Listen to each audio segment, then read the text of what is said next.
Mesdames, Messieurs, bonjour. En tant que directeur général de Lyon, je suis ravi de vous accueillir dans cet amphithéâtre Malraux pour une nouvelle séquence de notre cycle de conférences Philosophie et Management.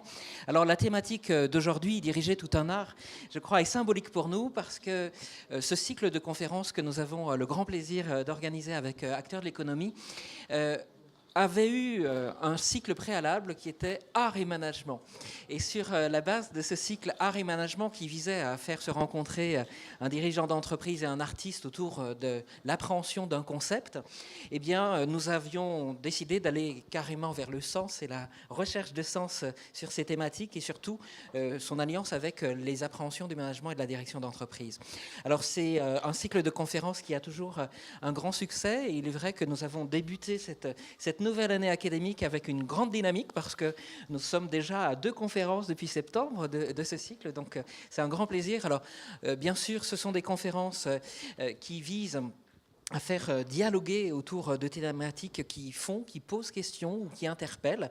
Et je crois que cette thématique de diriger tout un art interpelle également la production de connaissances en management parce que c'est aussi le statut de ces connaissances qui est interpellé par la chose et par la pratique. Donc je suis vraiment ravi de cette thématique. Un grand merci à nos 2 intervenants, Monsieur Romano et Monsieur Diamantis, de nous avoir rejoints et de pouvoir ainsi nous alimenter à travers ces réflexions. Et puis un grand merci aussi à Bernard pour son animation de ce cycle qui est toujours fait avec un grand plaisir. Alors un cycle qui fait sens aussi pour nous parce que l'école de management Lyon souhaite vraiment être porteur de la vision d'un management qui soit en dialogue avec les humanités.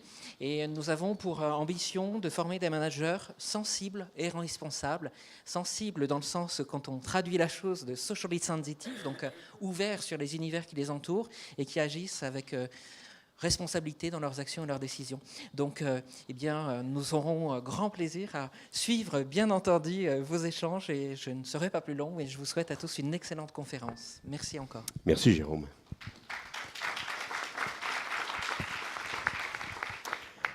Alors pour dialoguer d'abord entre nous et assez vite avec vous toutes et tous, Fabrice Romano, donc, qui était un créateur d'entreprise au pluriel, avec une formation de docteur, de vétérinaire, spécialisé en ophtalmologie, puis petit à petit en microchirurgie. Fabrice a créé une première entreprise, Eye Take Care, prenez soin de l'œil, qui s'est révélée dans le traitement du glaucome. Pour la petite histoire, parti de rien, vous avez levé, je crois, à peu près 40 millions d'euros pour lancer cette première aventure.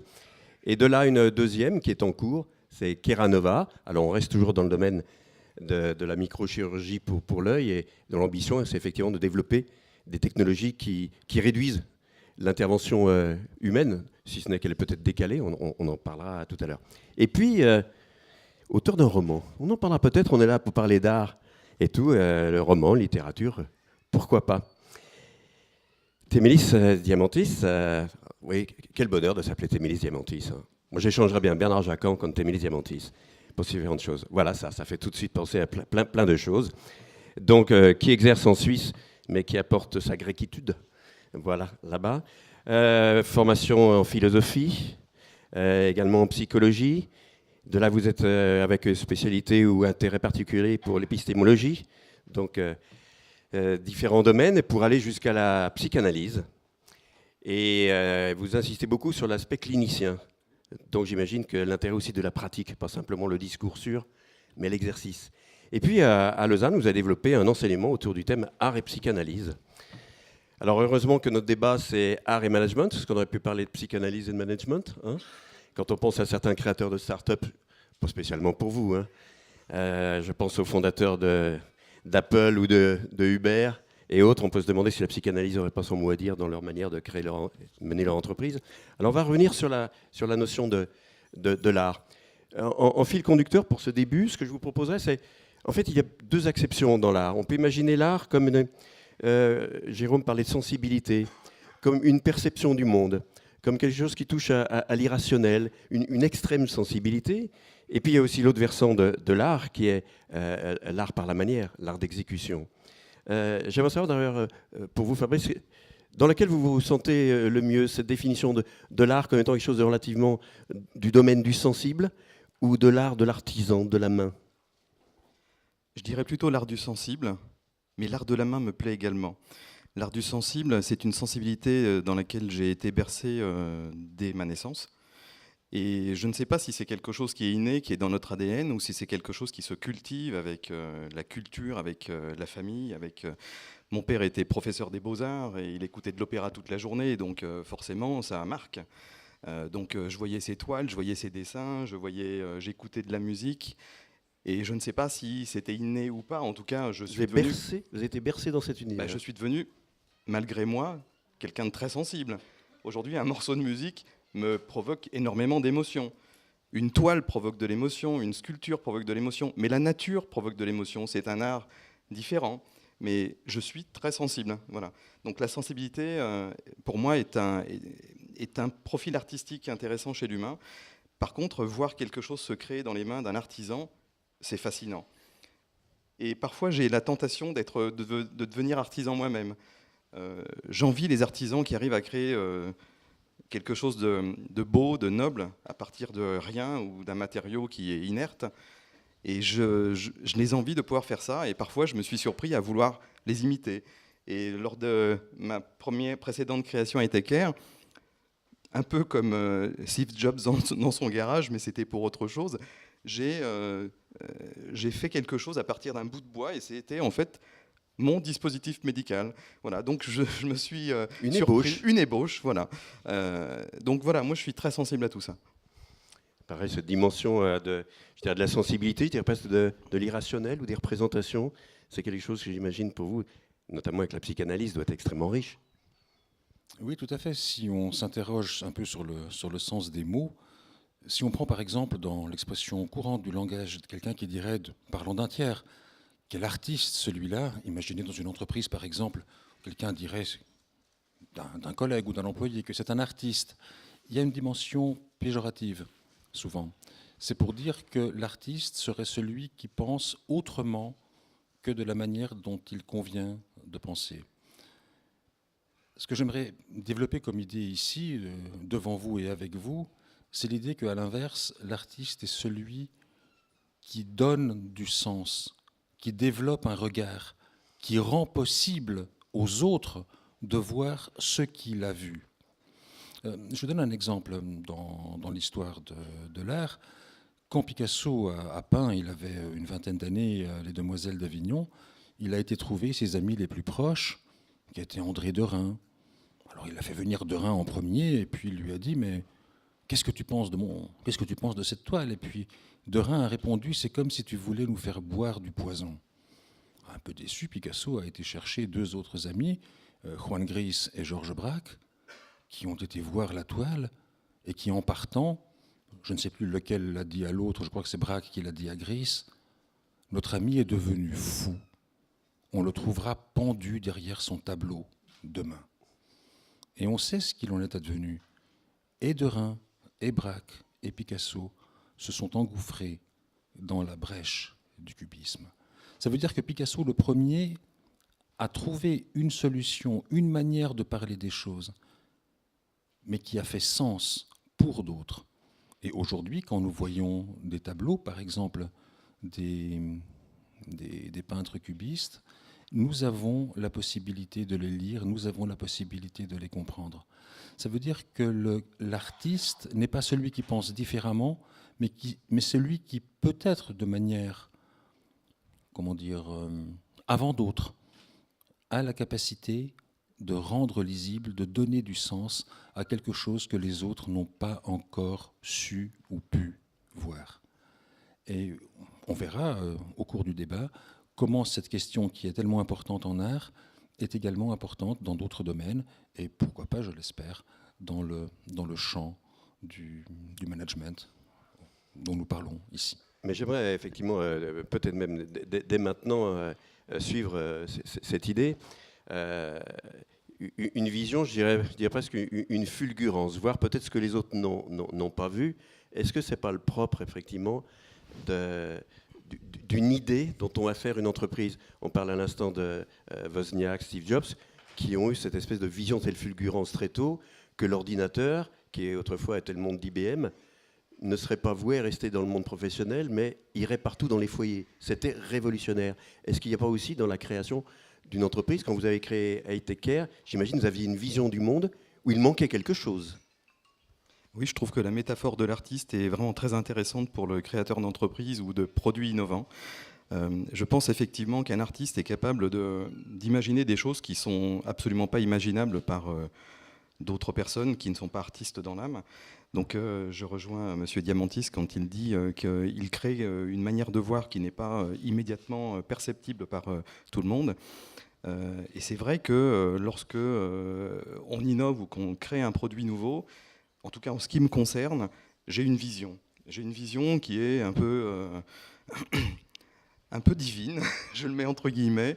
Je ferme les yeux, je vois quelque chose qui apparaît, je le transcris ensuite sous forme d'un dessin, d'un croquis. Mais ces visions se matérialisent assez rapidement en une idée, un concept, un rationnel et quelque chose qui devient utile, qui prend forme et qui devient utile, qui répond à un besoin.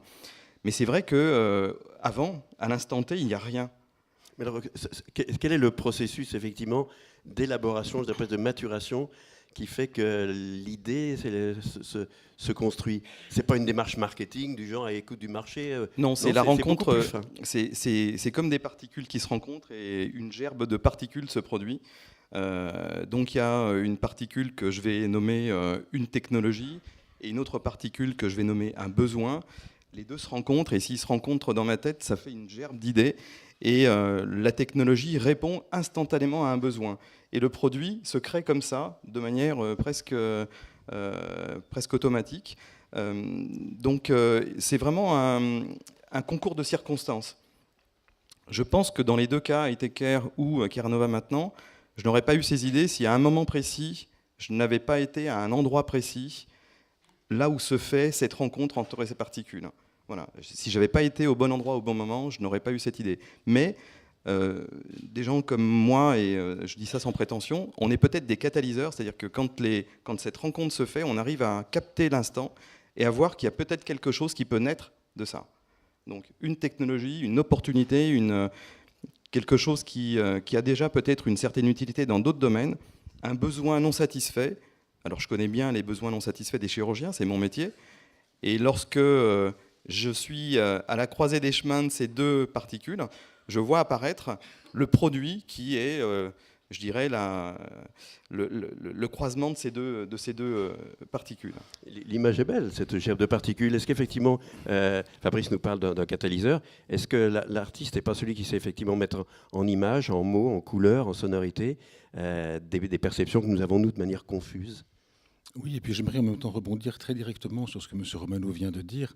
Il y a un dénominateur commun entre le nom de vos deux sociétés, c'est le verbe care en anglais.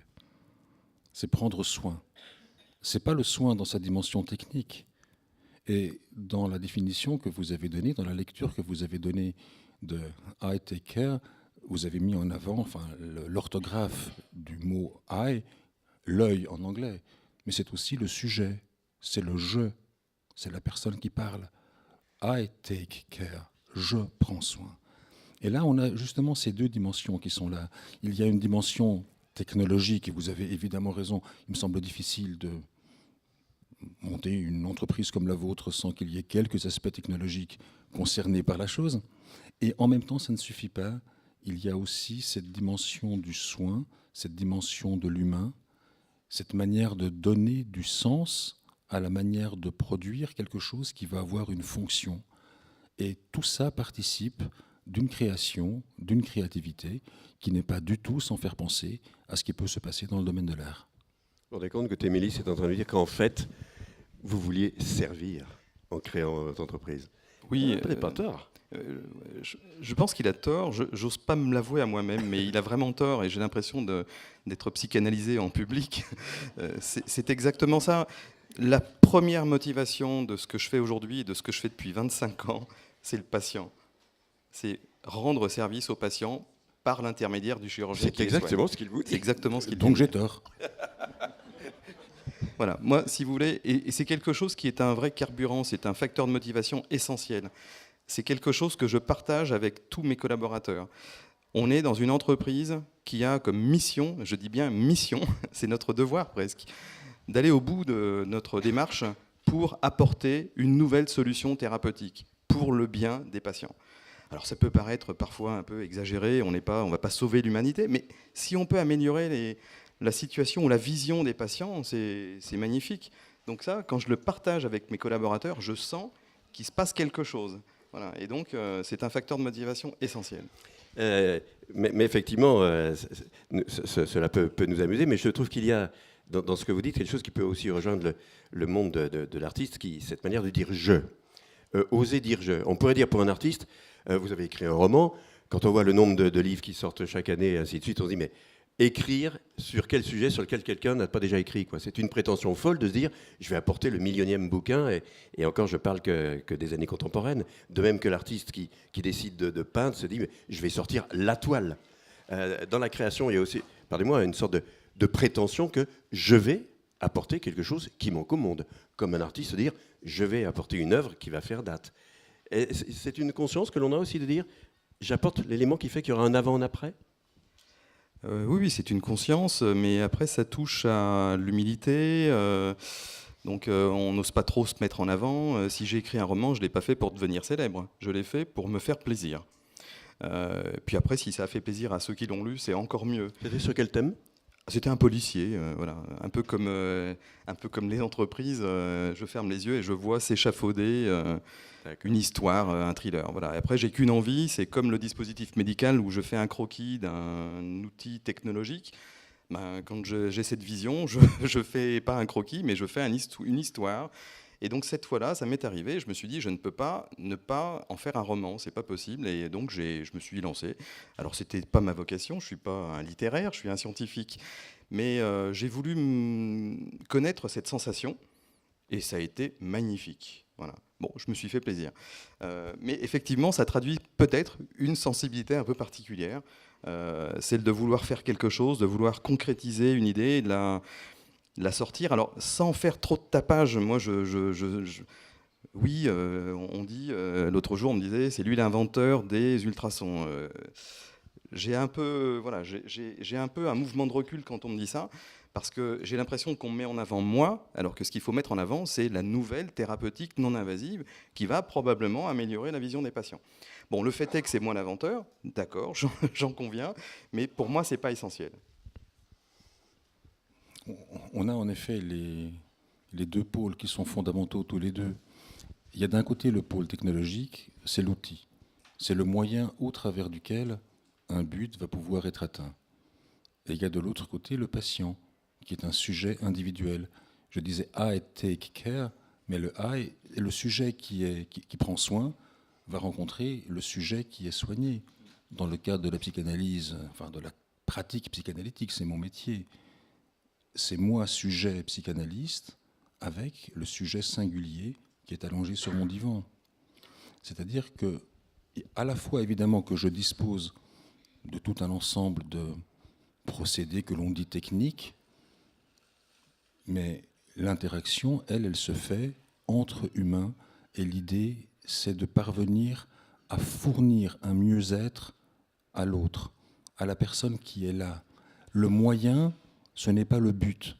Et c'est très important de ne pas les confondre. Donc oui, évidemment, on a besoin de tout un arsenal technologique qui va permettre, et c'est le sens même de la technologie, s'il y a des philosophes ici, je les renvoie évidemment à Heidegger, dans cette distinction qu'il fait entre la technique et la technologie. Est-ce que vous pouvez nous le préciser, effectivement ? Cette distinction art, technique, technologie. Oui. Alors, la technologie, c'est l'outil qui va mettre à distance la chose, ou la personne, la chose au sens philosophique du terme. Donc il va mettre à distance la chose de manière conceptuelle, de manière empirique, afin de pouvoir agir sur elle. La technique, et là on en revient à l'artisanat, et moi je me définis très volontiers dans ma clinique analytique, comme tout clinicien d'ailleurs, comme un artisan, comme quelqu'un qui sait y faire avec le sujet, comme un artiste saurait y faire avec la matière. Dans l'Antiquité grecque, le sculpteur, c'était celui qui parvenait à extraire du bloc de marbre la statue qu'il contient. ce n'est pas celui qui va imposer à la statue la forme qu'il pense devoir lui imposer, qu'il pense pouvoir créer. Il extrait à partir de quelque chose qui existe, faire avec la réalité. Le très grand aliéniste Charcot, à la Salpêtrière, à la fin du 19e, Freud l'a noté à plusieurs reprises, ça apparaît dans son œuvre, disait la chose suivante, il disait la théorie c'est bien, mais ça n'empêche pas les faits d'exister. Vous voyez, cette capacité qu'une personne agissant sur une réalité, la réalité d'une personne, la réalité d'une entreprise, la réalité d'une patientèle, que ce soit une patientèle singulière ou que ce soit un ensemble de patients souffrant de pathologies identiques, eh bien, on doit faire avec la réalité des choses, avec la réalité des sujets. Et là, le risque, si on s'en remet uniquement aux outils technologiques, c'est d'être dans des standardisations d'action et de pensée qui font manquer la dimension idiosyncrasique et individuelle. Idiosyncrasique, ça veut dire la façon dynamique que les parties ont à exister à l'intérieur d'un tout. Ça veut dire qu'on est dans un rapport interne aux choses, dans la technique, et dans un rapport externe aux choses, dans la technologie. Et c'est important de savoir, je pense, dans bien des métiers, dans le mien, mais aussi dans celui de M. Romano, savoir passer d'un plan à l'autre, mais savoir aussi articuler ces deux plans entre eux sans les confondre pour autant. Alors là, par rapport à quelqu'un effectivement qui a mis en place des dispositifs de soins, des équipements, je reviens à votre bâton, votre morceau de bois, vous avez eu besoin d'avoir l'objet, mais j'imagine que derrière l'objet, ensuite, vous définissez tout un process. Il y a quelque chose de cet ordre-là aussi, quoi. Vous n'inventez pas qu'une machine, des machines. Non. Vous inventez une manière de traiter. Oui, la machine, bien sûr, mais qui est l'outil. Ensuite, il faut imaginer la procédure, le processus. Comment le chirurgien va comprendre son fonctionnement, comment il va le prendre en main, comment il va l'utiliser, tout en respectant une certaine sécurité pour le patient. Donc on fait une analyse de risque, on réfléchit à plein de choses, mais on réfléchit à l'outil, bien sûr, à sa fabrication, à ses performances, à sa dangerosité, son efficacité, mais également à comment il va être utilisé par le chirurgien. Donc c'est vraiment, c'est de l'imaginaire, hein, tout ça. Il faut se l'imaginer, il faut se faire un film sans avoir vu la machine et le chirurgien, mais il faut se les imaginer en train de fonctionner ensemble. Encore hier, je faisais cet exercice, puisqu'on est en train d'imaginer comment la machine, la nouvelle, hein, c'est pas celle d'Aiteker, celle de Carnova, va peut-être se substituer au chirurgien pour faire certaines tâches. C'est nouveau, ça n'existe pas, en tout cas dans notre spécialité en ophtalmologie, donc il faut imaginer quelque chose qui est nouveau, qui n'existe pas, on n'a pas de référentiel. Donc il faut se faire un film et voir comment la machine va bouger, comment le chirurgien va se disposer par rapport à elle, comment le patient va réagir quand il va voir un robot s'approcher de lui. Il faut penser à tout ça, il faut se l'imaginer, ça fait vraiment partie de l'imaginaire. Mais après, on met tout ça sous forme d'un rationnel. Ça devient très carré après. Voilà, au temps T, il se passe ça, au temps T plus 1, il se passe ça, etc. Il y aura un pilotage de ce robot. Le médecin sera équipé d'une tablette ou bien il n'y aura même plus besoin du chirurgien? Le médecin sera équipé d'une pédale qui sera sous son pied et éventuellement d'un écran tactile qui sera à sa droite, qu'il pourra ne pas toucher s'il le veut, mais le robot sera capable de faire beaucoup de choses. Ouais. Bien. Alors j'aimerais voir une autre dimension ici.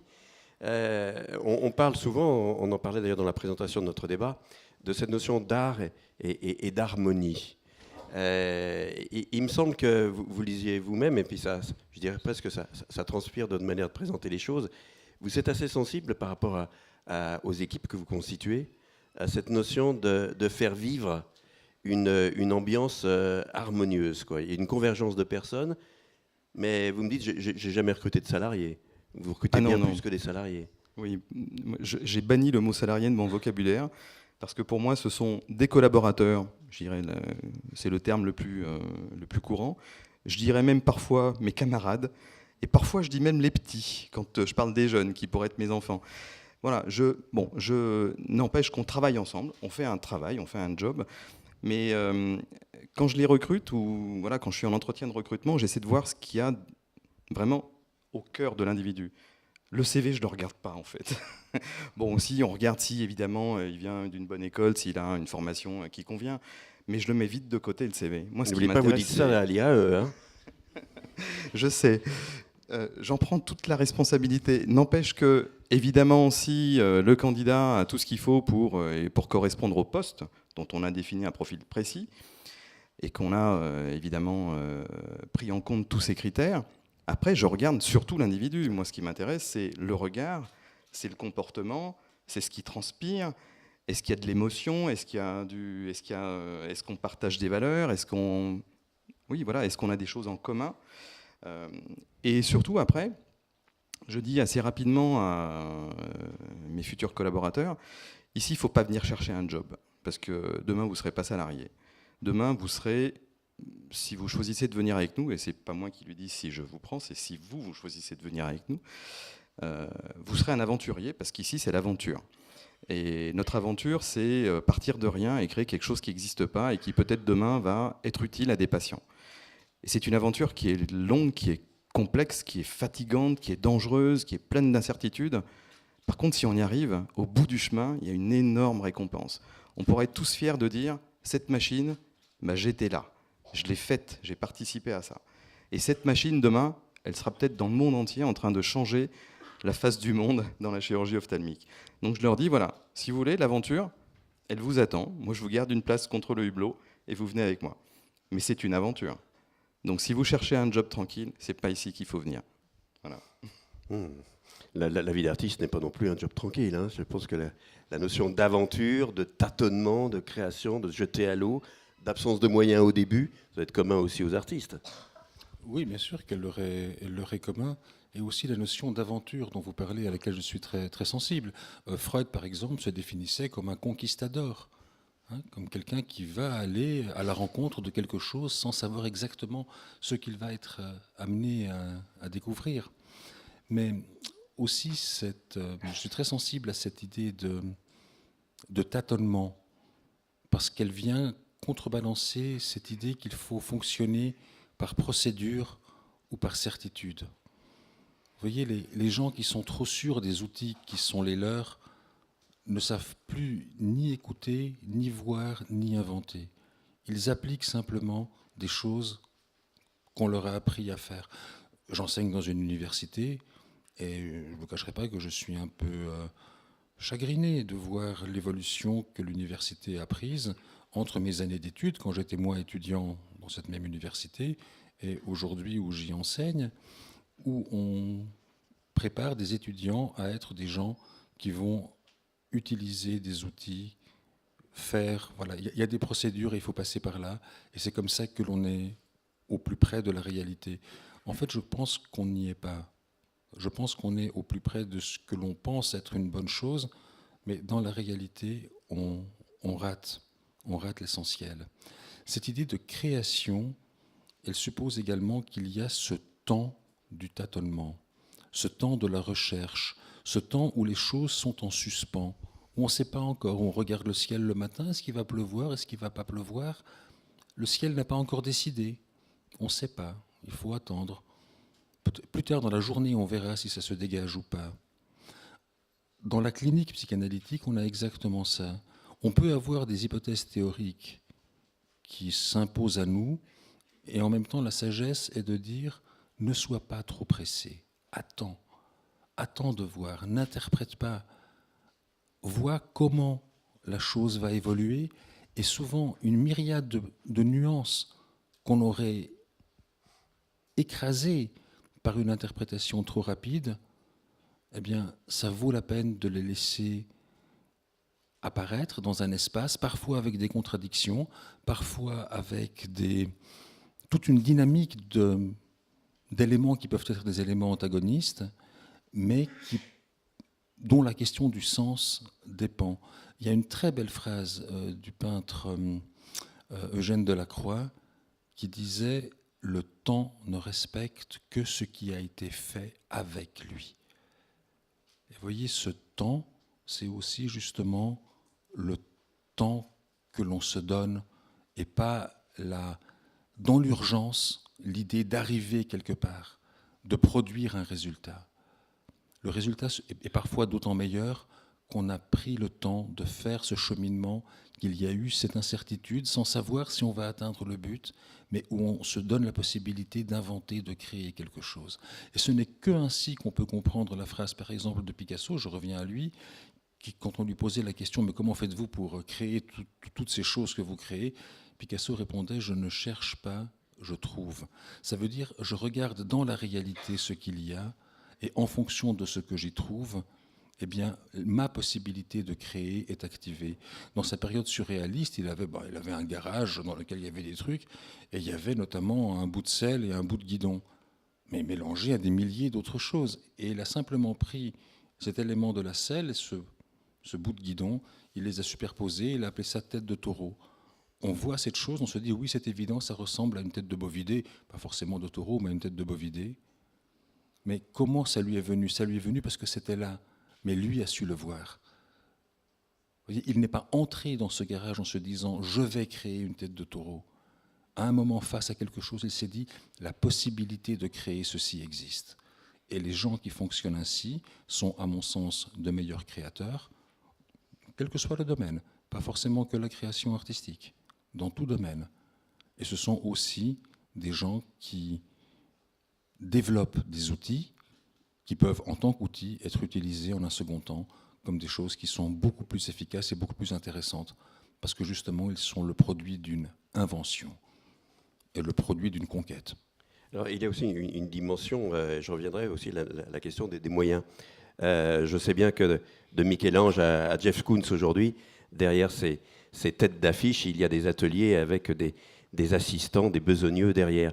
Mais on voit souvent l'aventure de l'artiste comme une aventure solitaire. Alors, par définition, la vôtre, Fabrice, ne peut être que collective. Là, il peut y avoir peut-être un écart entre l'artiste solitaire qui tâtonne, qui cherche, qui détruit ou qui garde ses ébauches, et vous, forcément, il faut entraîner du monde derrière. Elle ne peut être que collective, votre aventure. Elle ne peut être que collective, et c'est ce qui donne, c'est ce qui donne de la beauté à ces aventures. C'est que c'est une aventure, je vais utiliser un terme qui aujourd'hui est un peu surfait, une aventure humaine, et c'est vrai. Quand je vais voir mes collaborateurs, quand je vais au bureau le matin, alors ou à Lyon ou à Saint-Étienne où se trouvent nos laboratoires, j'ai vraiment hâte d'y aller, parce que j'ai hâte de voir les visages, de sentir les émotions, de voir les sourires, d'entendre les commentaires de satisfaction. Voilà, j'ai hâte de sentir que voilà, on est tous ensemble. On partage certes un objectif, mais on partage surtout des émotions communes. Voilà. Le mot émotion pour moi est très important, parce que dans l'entreprise, ça se sent. C'est quelque part, c'est dans l'atmosphère. Les visiteurs nous le disent. Curieux, l'autre jour, un visiteur vient, il repart, et puis il m'appelle, il me dit « Il y a un drôle de truc dans votre entreprise, il y a une atmosphère. » Alors, je ne me rends pas compte, je suis dedans, mais quand on me le dit comme ça, je prends conscience qu'effectivement, cette espèce de vision que j'avais de construire une équipe qui partage des valeurs, etc., bah, ça fonctionne, vraiment. Donc la beauté de cette histoire, c'est qu'elle est vraiment collective, c'est que, comme je vous l'ai dit l'autre jour au téléphone, plus je partage, plus je m'enrichis. Je vous avais dit que mon père s'appelait Généreux. Je n'y crois toujours pas. Voilà. Plus je partage, plus je m'enrichis. Et pourquoi ? Parce que ça renforce d'être avec des gens. Moi, quand j'ai créé Etecare, j'étais seul, j'étais l'inventeur. Mais très très vite, je me suis dit, je ne vais pas le faire seul. Ça n'a aucun sens. Donc j'ai appelé des collègues, anciens collègues. Et là, il a fallu leur raconter une histoire convaincante, parce que quand même, ils étaient en poste, ils avaient un job super, ils se posaient Lâche tout et rejoins-moi. Aucune question. C'est presque biblique. Et c'est presque ça, oui. Et c'est une responsabilité, parce que vous allez forcément leur mettre un doute dans la tête. Est-ce que je suis vraiment bien dans mon job et je ne me pose aucune question et je continue ma vie ? Ou est-ce que je pars dans l'aventure ? Je pense que si on est honnête et qu'on dit, si tu viens dans l'aventure, tu vas voir, tu vas te faire plaisir, parce que c'est vraiment une belle aventure. Il faut être honnête, et donc il faut mesurer sa responsabilité, parce que la personne à qui vous allez le dire, ça va la travailler. Et à un moment donné, elle va dire, je lâche tout, et je te rejoins. Et donc ça m'est arrivé souvent, ça. Et à chaque fois, je me dis, oh là là, est-ce que c'est le bon moment ? Est-ce que c'est bien lui ? Est-ce que c'est une grosse responsabilité. Est-ce que je ne lui ai pas fait le coup de l'appartement témoin, hein? Voilà. D'autant plus que vous procédez par levée de fonds. Oui. Et la rentabilité, elle met un certain temps à venir.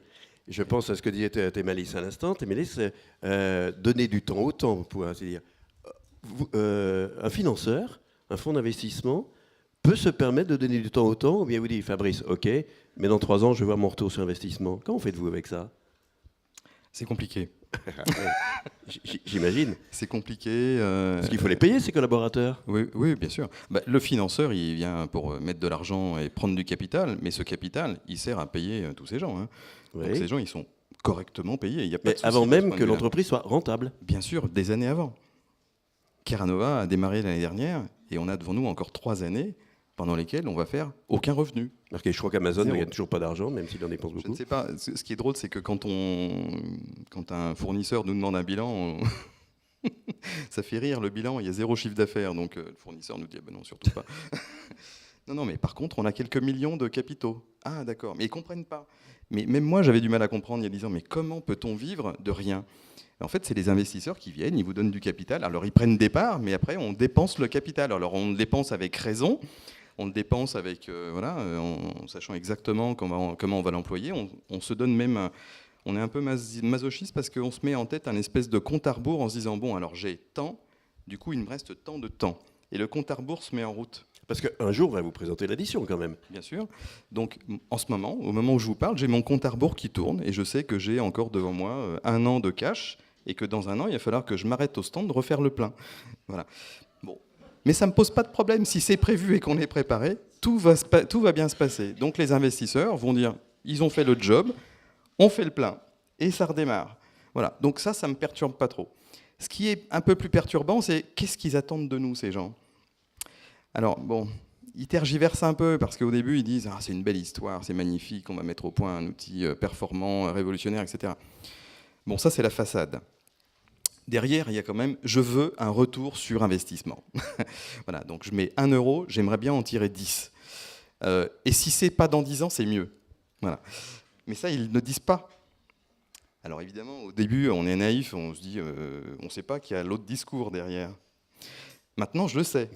Bon, alors s'ils ne le disent pas, tant pis, je sais qu'il est là, ce discours. Donc je suis préparé, je sais qu'il ne faut pas trop traîner quand même, qu'il ne faut pas prendre son temps. C'est pour ça que je dis que je suis dans une fusée, parce qu'on va à une vitesse incroyable.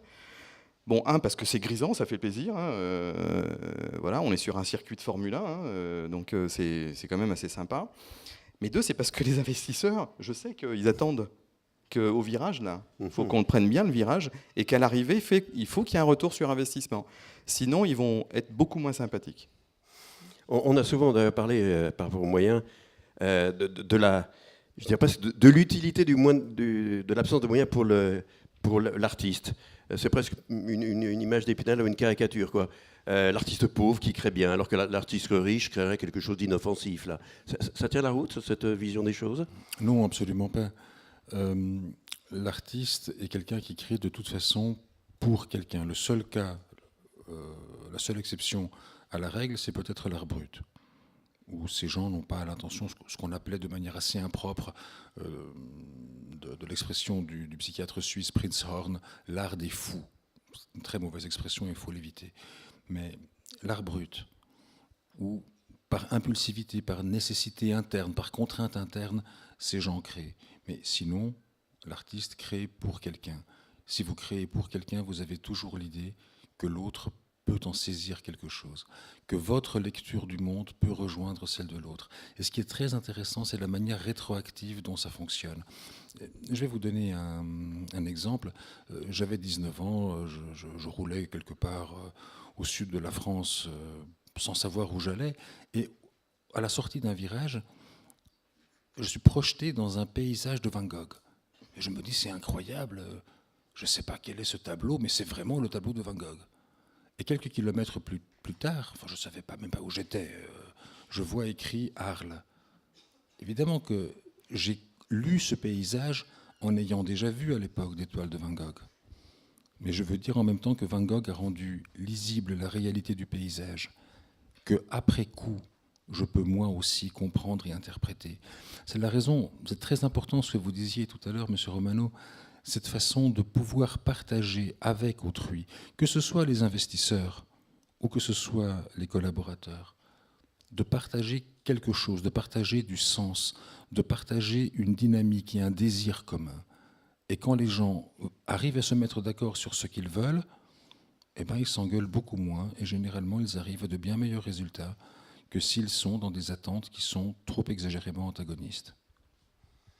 Pour autant, on n'est pas dans un monde idyllique où tout baigne en permanence. L'art n'est pas fait des aquarelles de Marie Laurencin et de jolis bouquets de fleurs. Il y a aussi Guernica, il y a aussi le Cri de Munch. Dans l'entreprise, de temps en temps, ça doit un peu péter, non? Le management, c'est aussi gérer des tensions et des crises, même si on a un patron humaniste. Comment gérez-vous ces tensions avec les investisseurs ou avec des collaborateurs? C'est difficile. Oui, ça arrive. Et c'est peut-être même bon. Oui, c'est bon. C'est bon, ça dépend comment on traite la pathologie. Je vous écoute. Moi, je la traite en me mettant pas dans une posture d'affrontement. Voilà, je me mets à l'écoute et j'essaie de comprendre qu'est-ce qui se passe. Alors certes, si on rencontre quelqu'un entre quatre yeux parce qu'il y a un problème, il y a quand même un problème à la base. Mais avant de rendre l'autre immédiatement responsable et de le qualifier d'incompétent ou je ne sais quoi, il y a peut-être autre chose en fait. Donc je me mets dans une posture d'écoute, de respect et je dirais et je suis quelqu'un d'assez tolérant en fait. Voilà. Mais je sais que vu la manière dont je sélectionne mes collaborateurs, je sais que ce sont tous des gens bienveillants. Je sais qu'ils vont faire leur travail. Mais si il y a un problème, ce n'est pas volontaire. Donc c'est que quelque part, il y a quelque chose qui n'est pas passé. Donc j'essaie de comprendre quoi. Ça m'est arrivé il y a 3 jours. Voilà, donc c'est tout récent. Et donc j'étais avec un de mes collaborateurs et je lui disais, ça va pas, mais c'est pas ta faute, tu n'es pas responsable. Par contre, il faut que tu te rendes compte de certaines choses. Il y a des attitudes qu'il ne faut pas avoir, il y a des mots qu'il ne faut pas dire, il y a des moments où il ne faut pas le dire. Et il faut que tu te sentes partie prenante de cette société. Et tu es au cœur de cette société. Tu n'es pas un élément détaché. Tu fais partie d'une dynamique collective. Donc voilà, essaie de mettre un filtre dans ton discours, etc. C'est parce qu'il y avait une tension avec une personne. Et il a pris conscience de ça, et ça a créé en lui une émotion forte, mais très forte. Et chez moi aussi, du coup. Finalement, bon, ça a duré une demi-heure et on s'est quitté. Il avait vraiment un grand sourire. Au début, non. Au début, il était très affecté. Il s'est dit, oh là là, je suis nul, j'y arrive pas, etc. Mais non, je lui dis, non, tu n'es pas nul. Tu fais un super travail. Sauf qu'il faut peut-être changer un petit peu la méthode. Donc moi, je suis comme ça avec les gens. Je ne suis pas dans l'affrontement. Sauf cas très rare, évidemment, si je tombe sur quelqu'un qui profite d'une certaine souplesse, générosité. Ça m'est arrivé rarement, mais ça m'est arrivé, voilà, là, voilà. Je préfère pas dire comment je réagis, mais aujourd'hui, je suis plutôt dans l'écoute, la tolérance et la compassion parfois, ou l'empathie. Voilà, je comprends, j'essaie de comprendre ce qui se passe dans l'individu et de trouver un moyen pour que ça se passe mieux entre lui et moi. J'imagine que la malhonnêteté intellectuelle doit vous faire bondir. C'est rien de le dire. Je me disais bien. Cette notion de tension, de crise, comme étant des moments productifs, créatifs, qu'en pensez-vous? C'est totalement ça. La création ne survient que parce qu'à un moment, on rencontre quelque chose qui est de l'ordre d'une tension. On la rencontre en soi, typiquement, on analyse, on progresse dans la cure au moment où l'individu régresse et qu'il se retrouve confronté à des craintes et à des désirs qui fonctionnent de manière simultanée et pourtant antagonistes. Ça veut dire que la rencontre avec cette chose qui fait perdre le contrôle rationnel sur les choses, mais qui nous met face à ce qui nous habite vraiment ou ce qui nous traverse les tripes, là, c'est des moments où on peut créer, là, c'est des moments où on peut se réinventer, là, c'est des moments où on peut inventer quelque chose. Et la même chose est exactement... En fait, si vous voulez, c'est le monde qui est totalement familier à l'art. Je parlais de Georges Braque tout à l'heure, il a une expression que j'aime beaucoup, une formule que j'aime beaucoup, il disait « La science rassure et l'art effraie ». Vous voyez, l'art est là pour faire peur. Comme Heidegger, que je citais aussi tout à l'heure, disait que l'art est ce qui nous met face à la mort, qui nous rappelle le fait que nous allons mourir. Donc on n'est pas simplement dans la création de choses qui sont consensuelles et harmonieuses et tout ça, mais on est aussi dans quelque chose où nous sommes confrontés à ce qui, de manière parfois antagoniste, je vois une main qui s'agite, je ne sais pas s'il faut donner la parole à monsieur. Nous y viendrons.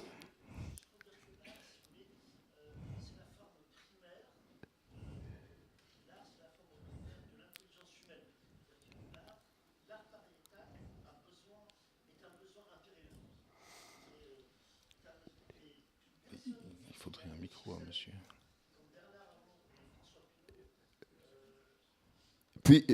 Puis-je vous demander, nous y reviendrons tout à l'heure, s'il vous plaît.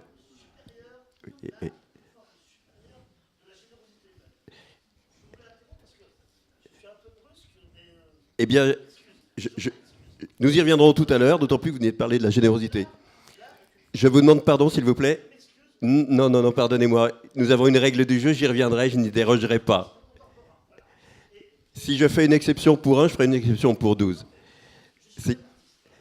Je me disais bien, alors ça doit être... Vous êtes tout à fait sur le début de l'entretien sur... C'est un artiste, cet homme. Mais c'est pour ça que nous allons parler avec lui. Je reviens effectivement, mais je rebondirai volontiers tout à l'heure. J'aimerais effectivement terminer sur cette notion de... Peut-être même de la nécessité de la contrainte, de la nécessité de la complexité pour produire quelque chose. Et de là, on ira peut-être aussi sur la notion de la vérité du manager, comme fabuleux média pour commander.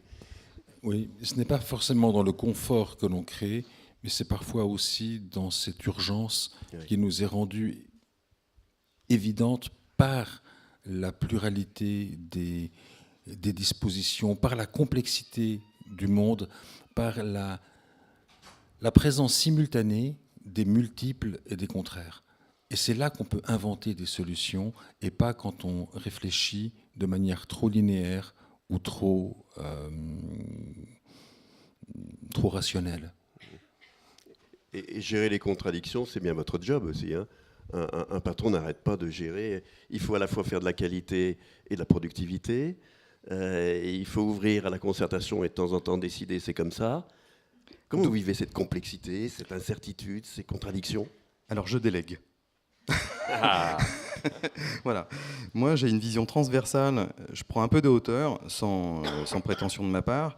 Mais je dis que je ne peux pas être compétent dans tous les domaines, donc je prends des bons collaborateurs et je leur délègue certaines responsabilités. Donc, cette complexité, elle est gérée par des spécialistes.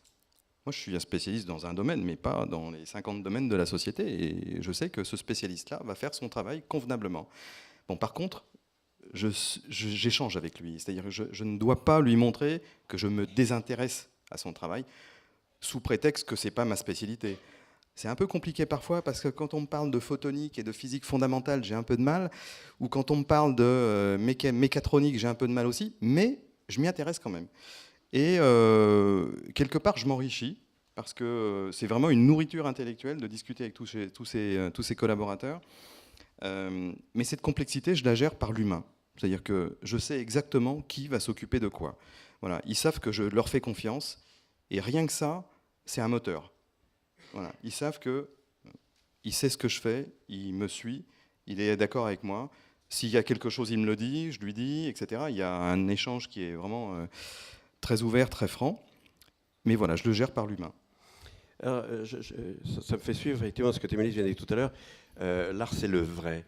Avez-vous effectivement le sentiment d'être parfaitement vous-même, avec vos savoirs, mais aussi vos fragilités ? C'est un beau moteur pour avoir réalisé vos aventures. Cette vérité de l'individu, là, je ne vais pas parler d'art brut, mais d'individu tel que je vois ici, vous le faites sciemment, c'est-à-dire je suis moi-même tel que je suis, et cette authenticité, c'est un moteur dans le management. Ah, complètement. Il ne faut surtout pas mettre une carapace ou se retrancher derrière un déguisement. Moi, je suis nature. Voilà, je me comporte sans arrière-pensée, sans calcul, de manière tout à fait naturelle et dans l'échange. Je ne veux pas que les gens me considèrent celui que je ne suis pas. Je suis Fabrice Romano, je l'assume, j'ai mes émotions, mes comportements, mon histoire, mes valeurs, et je les affiche, et je les assume. Voilà, et Vous n'êtes pas obligé de vous déguiser pour Non. endosser le costume du manager, du créateur, alors je ne sais pas si c'est quelque chose qui... même avec les investisseurs. Je dirais pas ça. Là, il faut peut-être prendre un petit déguisement quand même. Oui, non, c'est sûr. Un petit déguisement. Non, par contre, avec mes collaborateurs, je suis absolument transparent, c'est-à-dire qu'ils voient à travers moi. Non, les investisseurs, c'est autre chose. Là, c'est de la stratégie. D'ailleurs, je voulais y venir. Dans ce monde, je dirais un peu de recherche d'harmonie que vous essayez de faire à l'intérieur, l'attaque des marchés, c'est quand même un esprit de conquête, là. Là, je dis pas qu'on sort les couteaux, mais vous le voulez, le marché américain? On veut le marché mondial, pas américain. Ah ouais. Ouais. Et là, j'imagine que, je dis pas que tous les coups vont être permis, mais on sera moins dans la recherche d'harmonie, là. Oh, moi, je pense que la compétition, c'est quelque chose qui est tout à fait salutaire. On a des compétiteurs. Bon, malheureusement pour eux, ils sont loin derrière parce qu'on a découvert une technologie qui est unique. Donc, ils ne savent pas encore qu'on existe. Donc, voilà, ils vont le savoir bientôt. Mais dans 2 ans, quand on sera sur le marché, il va y avoir une forte compétition. Alors, on a un moteur performant. C'est la seule chose qui compte. Après, si les autres ont un moteur qui est un peu moins performant et qui vont essayer de nous suivre, c'est très bien, c'est très bien. Mais on a ce qu'il faut, on a les bons arguments, on a, je pense, la bonne technologie et la bonne dynamique pour mettre une distance entre eux et nous.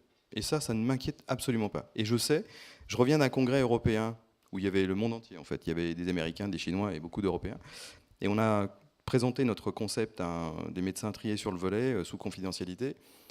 Ils étaient tous tellement stupéfaits qu'on est revenu, on était un peu désemparés, on ne savait pas trop comment... En fait, on s'est dit, il faut rester les pieds sur terre et la tête froide, parce que tous ces gens nous ont dit, ce que vous faites est révolutionnaire. Quand on vous dit ça, il faut rester calme, parce qu'il faut rester humble, et se dire, bon, s'il le dit, il y a probablement du vrai, et du coup, ça renforce. Et ce type de message, quand je le reçois moi, mon premier réflexe, c'est de le partager avec tous les autres. Donc, je l'ai affiché, le message, dans la salle de projet, et j'ai affiché toutes les phrases que nous ont dit ces gens-là.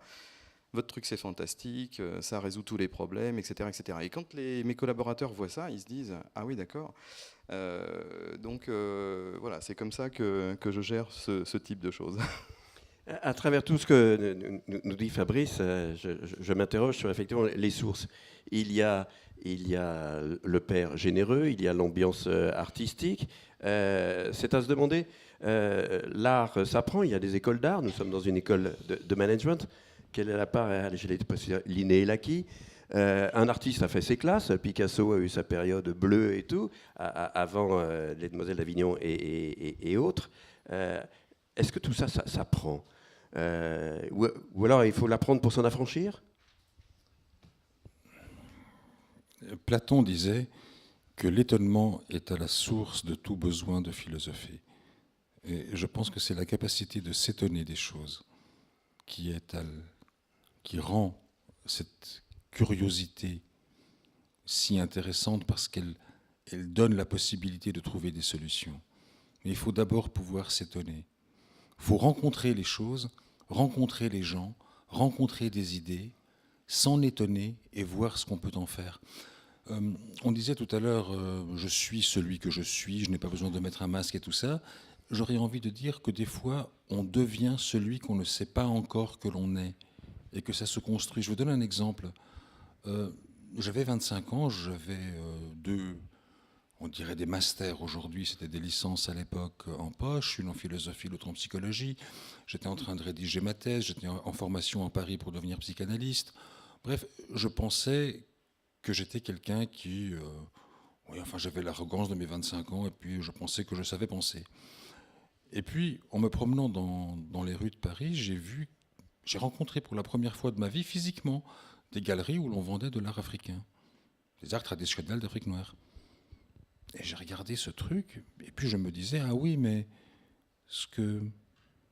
je comprends pourquoi les artistes modernes se sont intéressés à ça. Ça m'était familier. Et puis j'ai poursuivi ma route. Mais tous les jours, je passais devant. Et puis un jour, j'ai remarqué que mon pas ralentissait. Et puis un jour, je suis entré dans une galerie. Et quand j'ai pris mon premier objet entre les mains, j'ai su 2 choses. La première, c'est que tout ce que je pensais sur ces objets, c'était des bêtises. Je dis bêtises pour ne pas dire immense connerie, mais je pense en fait au fond de moi immense connerie. Et la deuxième chose, c'est que ma vie était bouleversée à tout jamais par la rencontre avec ça. Et puis, c'est devenu une passion privée. Ça veut dire que j'étais un amateur, au sens de celui qui aime. Et parallèlement, j'étais en train de devenir un psychanalyste, tout ça, que j'écrivais, que je faisais de la recherche. Il m'a fallu 10 ans pour me rendre compte que ce qui m'intéressait dans les arts africains, que les solutions, que les enjeux symboliques, sociétaux, fonctionnels liés à ces objets rejoignaient l'essentiel de mes préoccupations en tant que praticien et théoricien de la psychanalyse. Et c'est ainsi qu'est né ce cours que je donne à l'Université de Lausanne sur l'art et la psychanalyse, où j'interroge l'identité épistémique de la psychanalyse, donc ce que la psychanalyse est dans sa dimension clinique, mais aussi dans sa dimension théorique, à partir du miroir de l'art, et plus particulièrement des arts traditionnels d'Afrique noire. Mais cette chose, vous voyez, n'a été créée par moi que parce qu'à un moment, il a été rendu possible, comme pour Picasso, avec sa selle et son guidon, de mettre ensemble des choses qu'a priori on n'aurait pas mises ensemble, mais qui, en les mettant ensemble, créaient quelque chose. Et je rejoins tout à fait M. Romano dans ce qu'il dit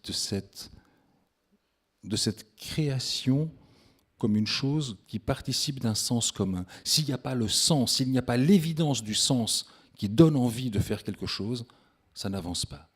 Alors que si il y a une lecture, une intentionnalité partagée, alors oui, les choses peuvent progresser, et parfois elles progressent selon des chemins qui sont imprévisibles. Alors on ne peut pas prévoir l'imprévisible, mais c'est important, quand c'est une bonne idée, de ne pas la rater. Alors, Monsieur Diamantis, c'est très beau ce que vous venez de dire. Ça me touche profondément. Et moi, je retiens un mot qui, pour moi, est un mot magique, c'est l'étonnement. C'est, pour moi, quelque chose qui est déterminant. C'est-à-dire, quand on voit quelqu'un s'étonner ou s'émouvoir devant un coucher de soleil, quelque chose de tout à fait banal, c'est émouvant. Et donc, ça traduit une personne, une émotion, voilà, un trait d'un humain qui est riche. Et j'essaie de cultiver ça, c'est-à-dire que je m'étonne de tout. Un exemple, je suis astronome amateur, j'ai un gros télescope, de temps en temps je reçois des amis et je leur montre des choses. Il y a ceux qui disent « Ah bon ?» Il y a ceux qui disent « Waouh, c'est fantastique !» Et pourtant ils voient la même chose. Hein. Voilà. Donc, l'étonnement, il faut cultiver l'étonnement, parce que si on ne s'étonne plus de rien, on est triste, on est dans une vie qui est triste à mourir. Il faut s'étonner de tout, d'un verre vide, d'un coucher de soleil, d'une abeille qui butine. Et donc, j'essaie de dire à ma fille, par exemple, qui a 12 ans, étonne-toi, regarde, c'est beau, c'est magnifique, c'est vachement bien. J'arrive à m'étonner d'une émission débile à la télé, parce que c'est quand même des humains, quoi. Même Hanouna ? Oui. Nous sommes donc deux platoniciens autour de cette table. Je suis heureux de l'apprendre. Mais d'ailleurs, c'est un petit peu l'objet de ce cycle qui nous réunit périodiquement, et notamment aujourd'hui, hein, d'introduire des moments je dirais presque de chemin de traverse par rapport à un enseignement. On parle d'écoles d'art, il y a des écoles de la guerre, il y a des écoles du management. Donc en fait, le défi serait à la fois d'acquérir un certain nombre de notions, de concepts. Vous les avez acquises quand vous aviez vos formations en psychologie, en philosophie. Et puis ensuite, il y a cette capacité à la fois, j'imagine, faire macérer toutes ces connaissances, tout en restant ouvert à l'étonnement, quoi. En fait, un enseignement devrait être ça, préserver les deux. Ben oui, parce que par exemple, en lisant Freud, on peut se dire, voilà comment il convient d'interpréter un rêve. Mais quand vous avez votre patient qui est là et qui vous dit, cette nuit j'ai rêvé de ça, il va falloir vous débrouiller avec ça. Et là, il va falloir faire preuve à la fois d'une lecture qui traduise une certaine sensibilité et une compréhension de choses qui n'existent dans aucun livre. Il n'y a pas le Vidal du lève. Et non. Interpréter les rêves, c'est savoir le faire justement dans cette dimension artisanale qu'on évoquait tout à l'heure, en l'absence de laquelle certains métiers n'ont aucune légitimité. Moi, je me définis comme un artisan. Alors nous avons un platonnicien et un artisan. Eh bien, la parole est à vous-même. Pardonnez-moi, monsieur, je vous ai un peu brimé tout à l'heure, mais je pense que maintenant, le temps nous est ouvert aux uns et aux autres. Vos questions peuvent s'adresser à tel ou tel d'entre nous. Manifestez-vous bien, parce que nous sommes complètement éblouis par les projecteurs ou la somme d'intelligence réunie. Allez, je vous la redonne cette fois officiellement. Voilà. Merci bien. Je m'excuse pour tout à l'heure. La création vient de la frustration aussi. Oui, hein. voilà. Si vous voulez, dans une vie antérieure, j'étais ingénieur géomètre, voilà, et je suis à la retraite, et donc je suis devenu artiste contemporain, voilà. On ne peut pas dire géomètre et Saint-Albanque. Je suis géomètre et administrateur de la Société lyonnaise des inventeurs. Et j'analyse le processus de création. Voilà. Et votre question, alors quelle est-elle? Alors, si vous voulez... Pardonnez-moi, mais le temps nous est compté, D'accord. j'aimerais donner la parole à beaucoup. Alors, il faut aller vite. Quel type de relation peut-il y avoir entre le management et la création? Le management rationnel et comment créer une intelligence collective créative au sein d'une entreprise performante et mondialement connue. Eh bien, je crois que vous avez l'homme qu'il nous fallait. Voilà. Très bien. J'écoute votre réponse et ce que je voudrais, c'est un droit de réponse. Merci. Ça se discute. Nous sommes en démocratie. Donc, il faut donner la parole au peuple, et il est nombreux aujourd'hui. Dans un sens, vous avez raison. Fabrice, Mais vous ne m'aurez pas sur ce sujet. Celui qui nous éclaire, c'est ce monsieur. Fabrice, ce la monsieur réponse. nous éclaire. Si vous avez posé la question, vous êtes intéressé par la réponse. Évidemment. Autrement, Alors. je n'aurais pas posé la question. Fabrice. Je vous écoute. Tous les jours, quand je suis avec mes collègues, je suis honoré d'être avec eux, parce que c'est des gens brillants.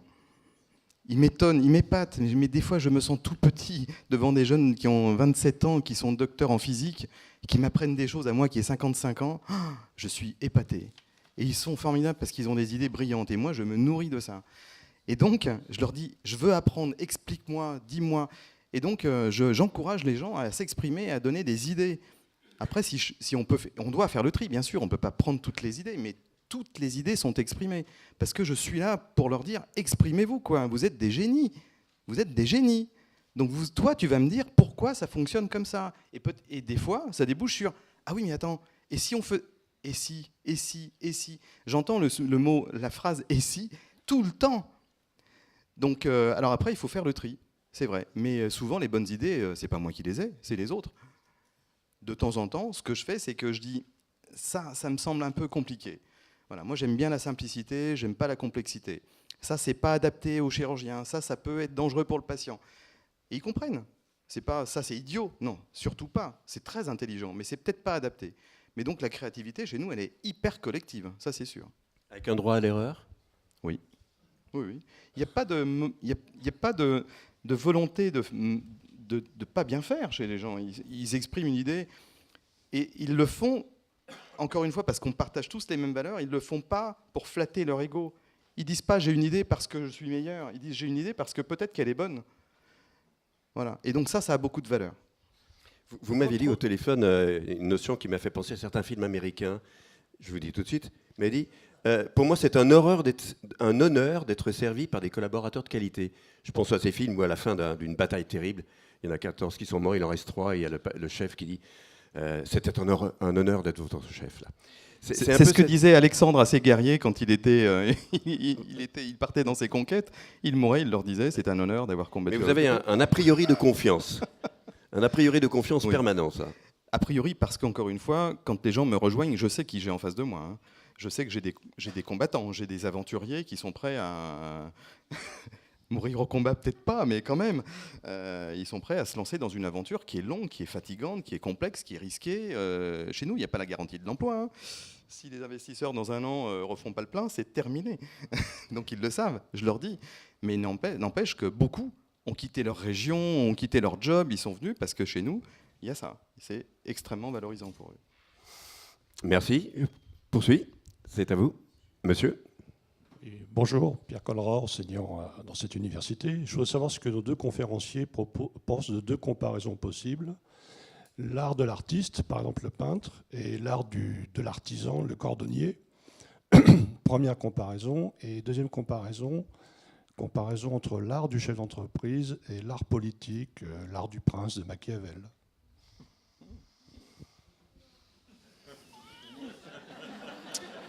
Ah, écoutez, je botte en touche, on a parlé des conférenciers. Donc,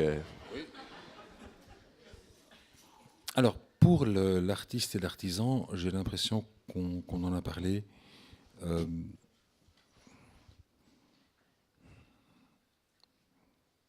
La dimension artisanale étant pour moi la dimension du rapport aux choses, parfois la dimension plus, je dirais plutôt l'ingénieur et l'artisan. Vous voyez, plutôt que l'artiste. L'artiste est celui qui peut avoir une idée. Vous parliez de Jeff Koons tout à l'heure. Jeff Koons, c'est celui qui a des idées et il fait exécuter par d'autres.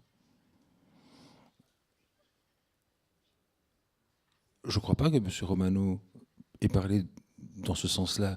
Certes, il n'a pas la main sur tous les leviers et il sait déléguer, mais il a une vision de ce qui se passe dans tous les domaines de son entreprise. Donc, il y a forcément une articulation qui doit exister entre une manière de penser de manière globale le projet, et ça c'est le rôle du manager, mais aussi d'être au contact de ce qui se fait dans la réalité, dans la réalité du terrain, ce qui se fait dans les départements, ce qui se fait au contact du client. Et il faut que ces différents niveaux puissent tous exister et être articulés entre eux. Donc c'est à ce titre que je dirais qu'on a à la fois besoin d'être des ingénieurs, des artistes, et aussi parfois des artistes dans leur dimension artisanale. La deuxième question, qui est la question du politique, c'est une question de la... Enfin, si on le prend avec l'exemple que vous avez donné, on demande à être flatté. Le roi, généralement, demande à être flatté. Il veut que la chose produite lui convienne. Ce n'est pas par hasard si c'est Jules II qui a demandé à Michel-Ange de faire le Moïse, la statue du Moïse à Rome, à l'église, dans l'église Saint-Pierre-aux-Liens, et que ce soit justement à cet endroit-là. Il y a une connotation, il y a une lecture politique de cette demande qui est très claire. Et puis en même temps, on peut aussi regarder la statue de Michel-Ange en se disant, comme Freud par exemple l'a fait, il en a donné une lecture qui est très intéressante, mais ou comme d'autres, comme vous et moi, pourrions également regarder cette œuvre simplement par rapport à ce qu'elle est, par rapport à ce qu'elle évoque pour nous. Donc je pense qu'il est toujours très important de séparer ce qui, dans une production, relève évidemment ou révèle l'environnement politique duquel elle est également issue, mais en quoi elle renvoie également à des choses qui nous habitent, qui nous émeuvent.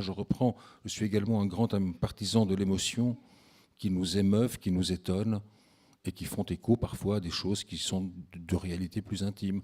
Donc en somme, il y a une réalité intime du sujet, et il y a toujours aussi une réalité qui est plus sociale et ou plus politique.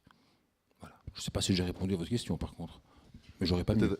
La deuxième question, je pensais à Platon, parce que l'art de gouverner, c'est l'art du navigateur, goubernicaille, et l'art de gouverner, gouvernement. Donc est-ce que l'art politique n'est pas comme l'art du navigateur? Voilà. Pouvoir mener à bien le navire jusqu'à bon port. Bien sûr. Non, les vagues. Je suis, à titre personnel, je suis totalement d'accord avec cette idée. Donc je suis platonicien jusque dans ça. Fabrice, oui. Vous voulez vraiment que je réponde? Parce que je vais être beaucoup, beaucoup moins bon. Hein. Bon. Alors, première question, je vais y répondre sous forme d'un exemple. Dans mes équipes, j'ai un maître de conférence, quelqu'un de vraiment très brillant, en photonique. Alors lui, sa spécialité, c'est la trajectoire des photons et le comportement des photons dans un faisceau lumineux. Bon, j'ai fini par comprendre. Mais c'est très abstrait. On ne les voit pas, les photons. Mais lui, il sait comment ils se comportent. Il peut même prévoir leur comportement par calcul. Bon. Tout ça s'est traduit par la fabrication de quelque chose qui est une optique extrêmement complexe dans laquelle les fameux photons vont transiter. Et il y a un autre, dans mon équipe, qui va fabriquer l'engin dans lequel vont transiter les photons. Lui, c'est l'artisan. Ben moi, je suis épaté par les deux. Ils font tous les deux un travail magnifique, très différent, mais ils font un travail, l'un très intellectuel, très abstrait, l'autre très manuel. Et le premier, c'était il y a quelques mois, le deuxième, c'était il y a quelques jours, et là, j'ai le bébé qui est né de leur rencontre. Et je vois l'engin avec l'optique, avec dedans les photons qui transitent, et le résultat est juste magnifique. Donc j'ai les deux spécimens dans mon environnement.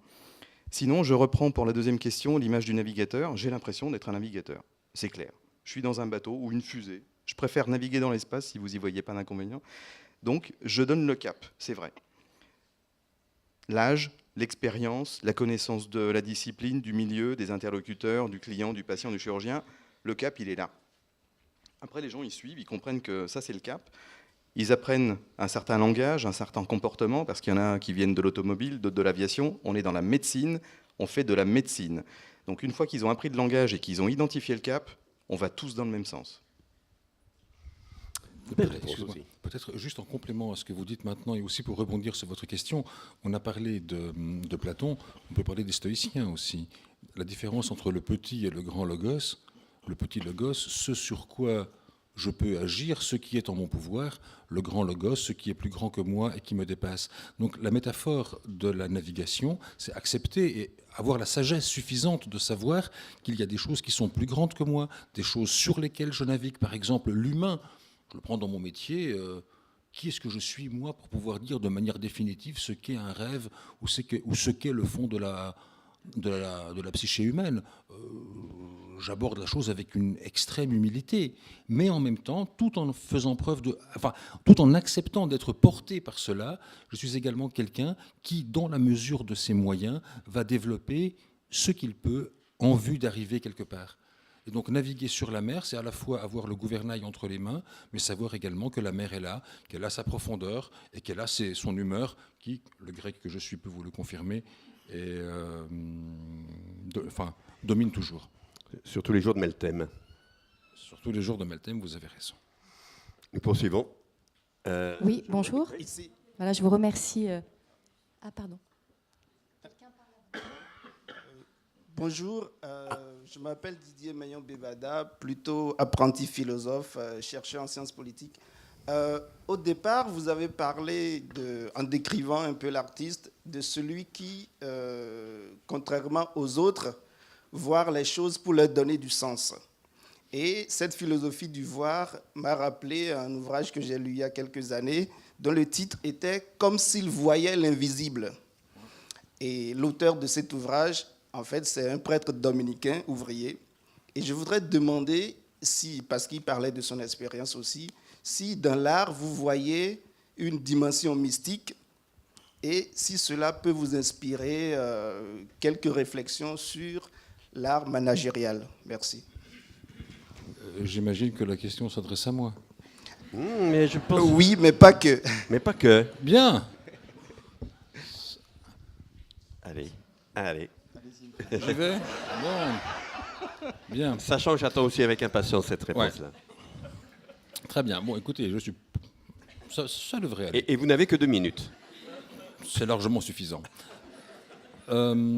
Sur cette question de l'invisible, j'ai longtemps intitulé mon cours à l'Université de Lausanne « Donner une forme à l'invisible, : art traditionnel d'Afrique noire et psychanalyse ».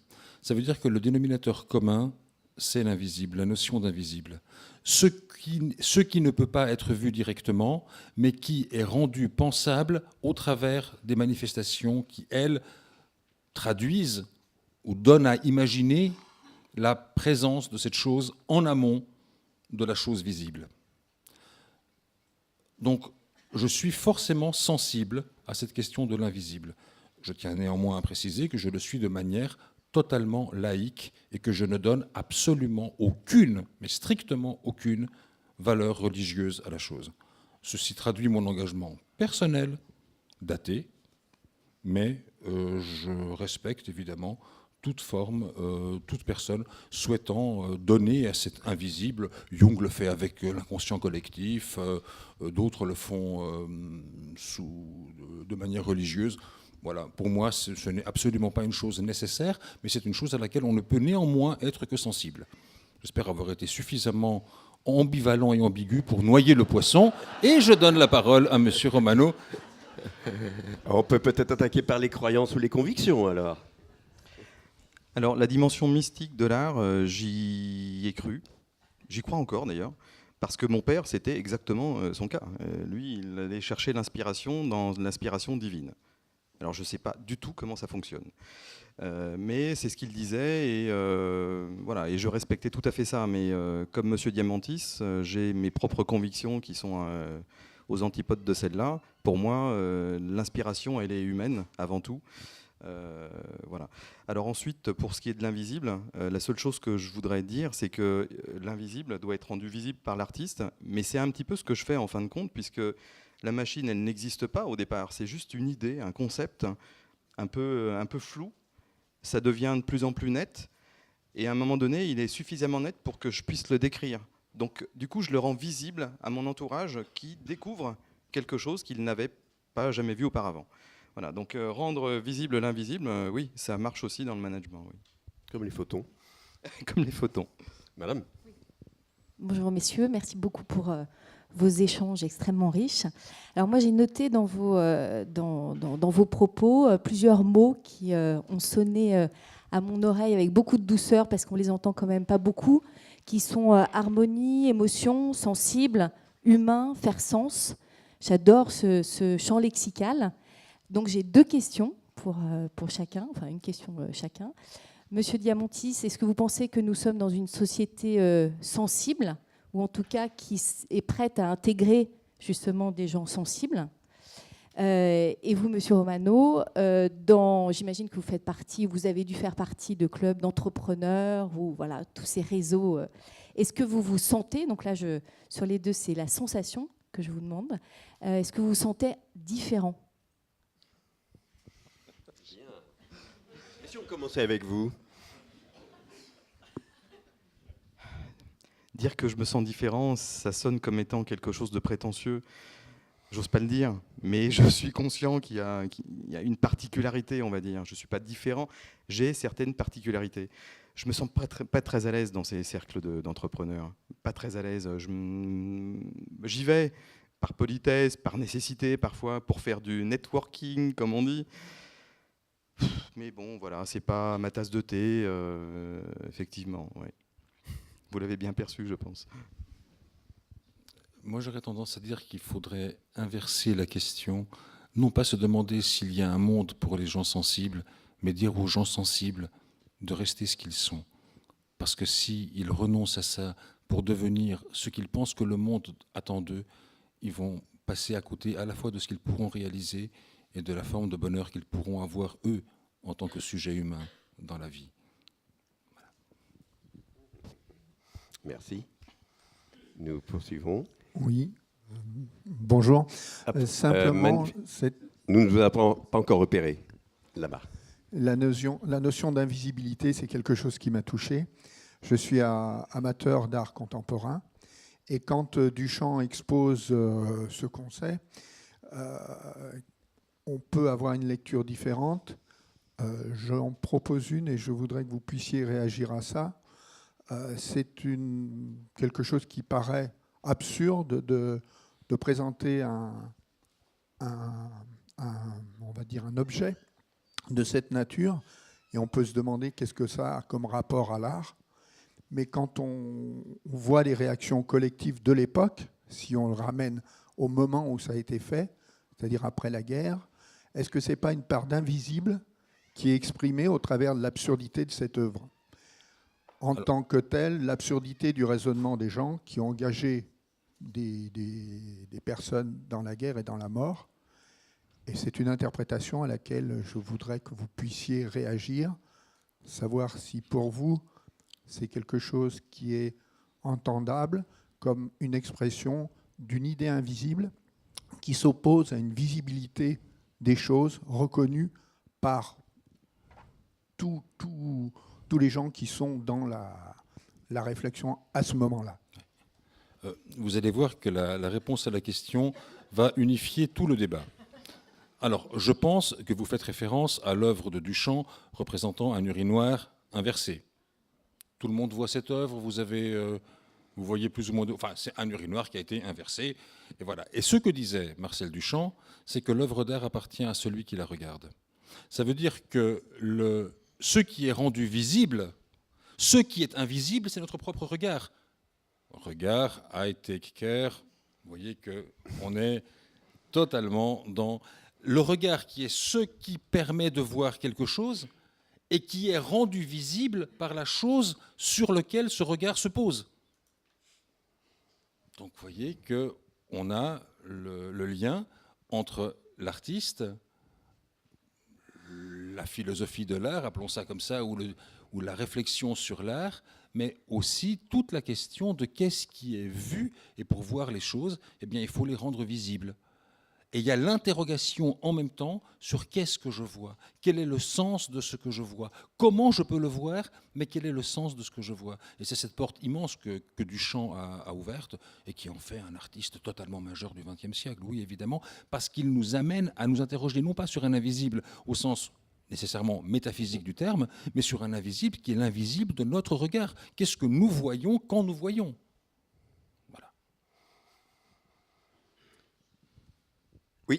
Vous avez le micro, je l'avais perçu tout à l'heure. Bonjour, je m'appelle Vichet Horn, je suis manager dans un grand groupe à Lyon, enfin plutôt Saint-Priest, Vénissieux. Bon, c'est le groupe Volvo. Finalement, on a J'en des ai parlé pudeurs avec mon ami, quelquefois. il m'a dit que je pouvais dire le nom. J'allais dire, il n'y a pas de mal à ça, hein. Non, mais vous allez comprendre. Je suis vraiment très heureux de vous avoir écouté, Monsieur Romano, parce que je partage complètement votre style de management. Et je suis content que si d'autres managers sont dans la salle, vous ont bien écouté. Mais moi, c'est facile. Je suis dans un grand groupe, je suis dans un bureau d'études. C'est pas moi qui tiens le business, alors que vous, oui. Du coup, ça, c'est un sacré courage d'avoir installé ce style que je trouve est bon. Et du coup, ma question, c'est qu'est-ce qui fait, et surtout comment vous avez fait pour vous tourner vers ce style de management, puisque peut-être qu'avant, en tant que businessman ou manager, vous n'étiez pas dans ce courant, peut-être pas, ou peut-être, mais qu'est-ce qui fait que vous êtes passé vers ce management 2 ou 3 ou 4.0 ? Je crois que c'est tout simplement le besoin des autres. C'est que tout seul, on ne va pas bien loin. Et qu'on ne peut pas être bon partout. On ne peut pas être compétent dans tous les domaines.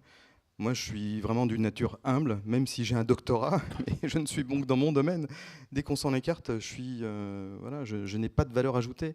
Donc, c'est simplement la nécessité de l'autre. Voilà, je dépends de la bienveillance des gens qui m'entourent, de ceux qui acceptent de venir dans le même bateau aventurier avec moi.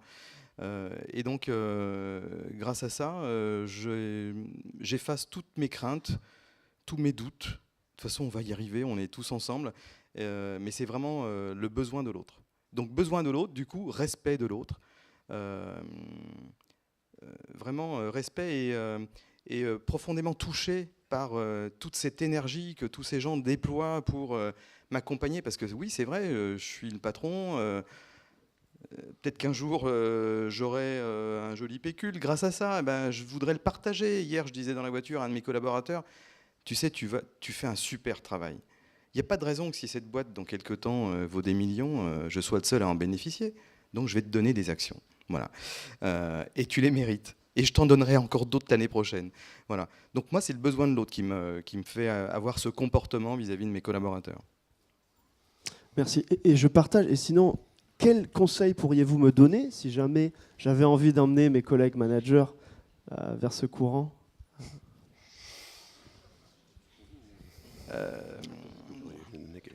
Le conseil, c'est êtes-vous bien certain que si vous n'avez pas cette attitude, c'est plus rapide, moins cher et plus efficace ?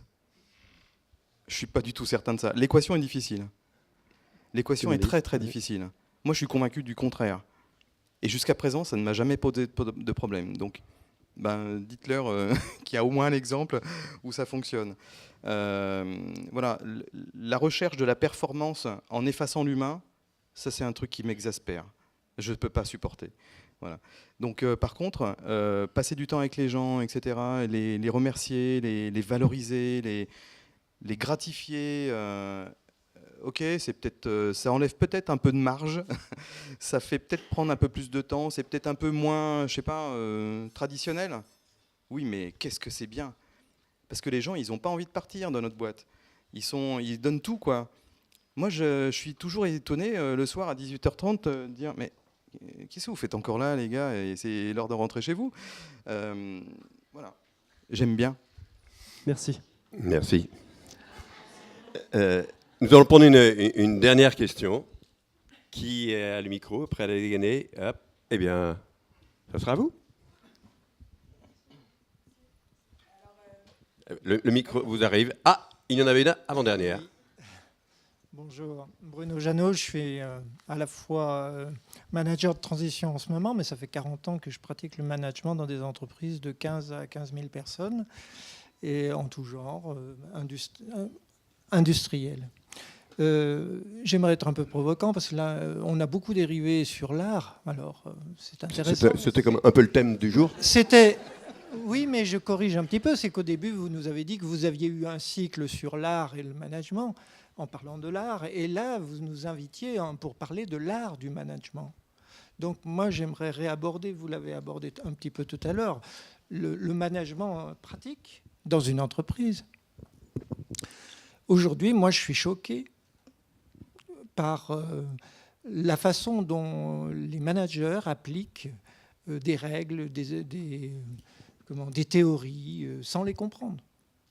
Et en n'y mettant pas d'âme, justement. Et alors que, par exemple, on construit un organigramme en râteau, parce que maintenant c'est un organigramme en râteau. Mais l'organigramme, je suis désolé, moi je l'ai toujours manié au fur et à mesure, en fonction des collaborateurs. On change l'organigramme parce qu'on veut créer une place à quelqu'un qui a des aptitudes particulières. Pardonnez-moi, etc. et votre question donc par rapport à ça? Eh bien, qu'est-ce que vous pensez de ça? Vous l'avez abordé tout à l'heure, ces nouvelles techniques, etc., qui oublient l'homme, qui oublient de s'intéresser aux gens dans l'entreprise.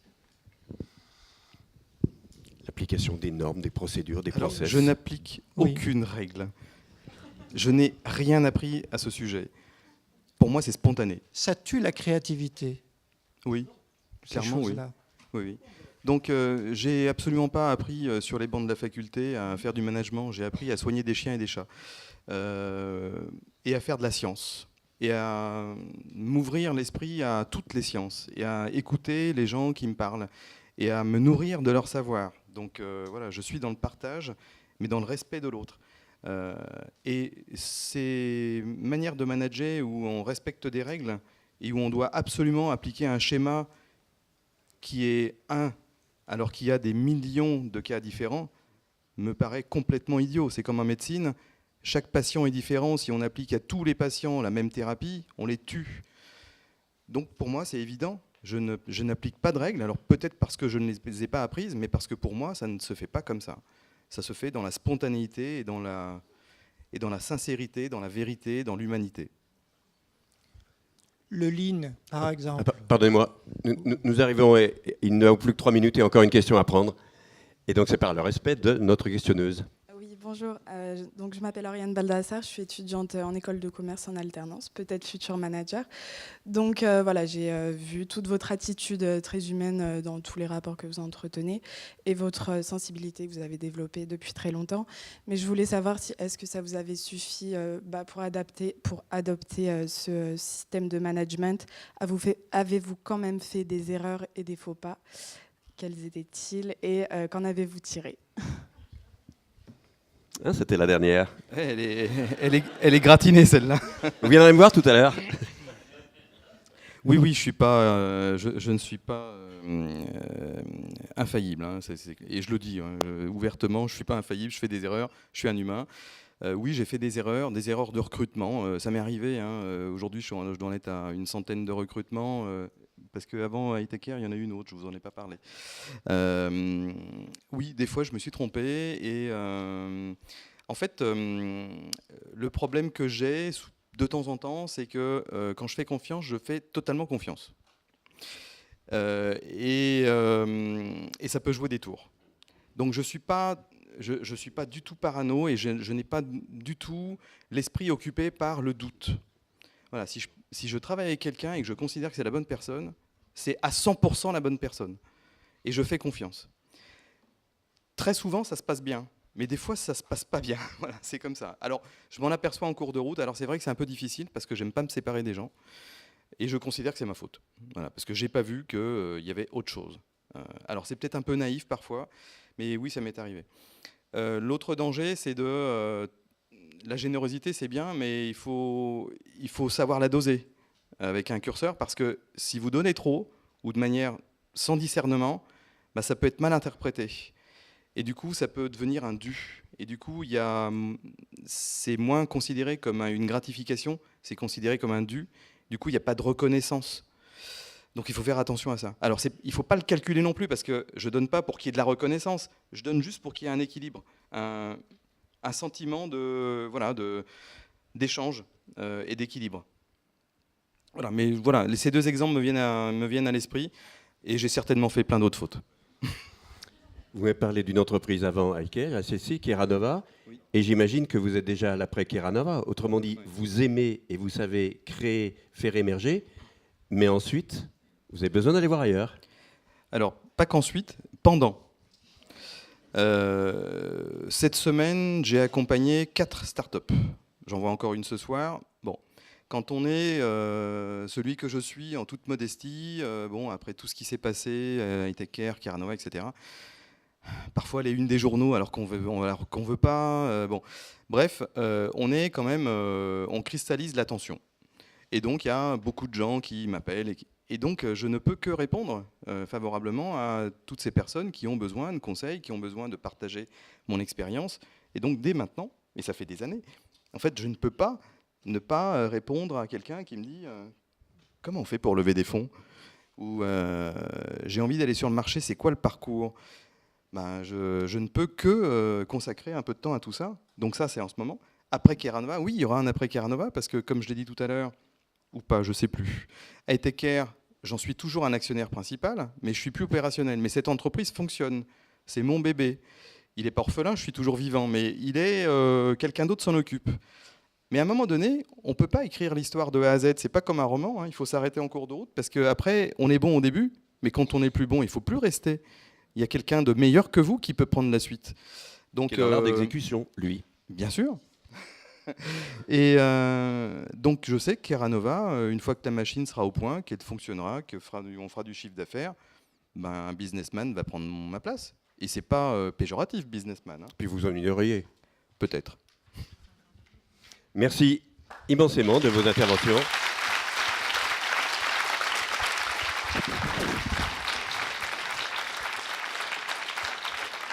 Merci aussi beaucoup de vos éclairages, de vos références. Ça fait du bien de s'enrichir à vos côtés l'un et l'autre. Bonne poursuite à une autre session de ces rencontres. Et bon week-end.